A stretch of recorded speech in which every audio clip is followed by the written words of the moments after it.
ਕਹਿੰਦੇ ਆ ਜੀ ਤਾੜੀ ਵੱਜਦੀ ਆ ਦੋ ਹੱਥਾਂ ਨਾਲ। ਗੱਲ ਇਦਾਂ ਹੀ ਆ, ਪਰ ਇੱਥੇ ਇੱਕ ਹੱਥ ਬਦਨਾਮ ਆ, ਉਹ ਆ ਹੱਥ ਸੱਸ ਵਾਲਾ। ਤੁਸੀਂ ਹਮੇਸ਼ਾ ਦੇਖ ਲਓ ਪਿੰਡਾਂ ਥਾਵਾਂ ਦੇ ਵਿੱਚ ਕਹਿਣਗੇ ਲਓ ਜੀ ਸਾਡੀ ਤੇ ਕੁੜੀ ਨੂੰ ਇਹਦੀ ਸੱਸ ਹੀ ਨਹੀਂ ਟਿਕਣ ਦਿੰਦੀ, ਇਹਦੀ ਸੱਸ ਨੇ ਸਾਡੀ ਕੁੜੀ ਦਾ ਜੀਣਾ ਹਰਾਮ ਕੀਤਾ ਪਿਆ। ਤੇ ਉਹ ਸੱਸ ਵੀ ਦੇਖ ਲਓ ਜਦੋਂ ਵਿਆਹ ਕੇ ਲਿਆਉਂਦੇ ਆ ਉਹ ਉੱਤੋਂ ਦੀ ਕੁੱਕੜ ਵਾਰਦੀ ਆ, ਕਦੇ ਚਾਅ ਨਹੀਂ ਉਹਦੇ ਪੂਰੇ ਹੁੰਦੇ, ਮਗਰੋਂ ਉਹੀ ਕੁੱਕੜ ਲੈ ਕੇ ਤੇ ਬਾਬਿਆਂ ਦੇ ਤੁਰ ਪੈਂਦੀ ਆ।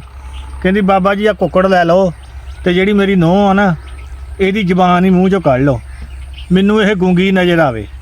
ਤੇ ਉਹ ਅੱਲਾ ਦੀ ਯਾਦ ਖੈਰ ਕਰੇ ਭਾਈ।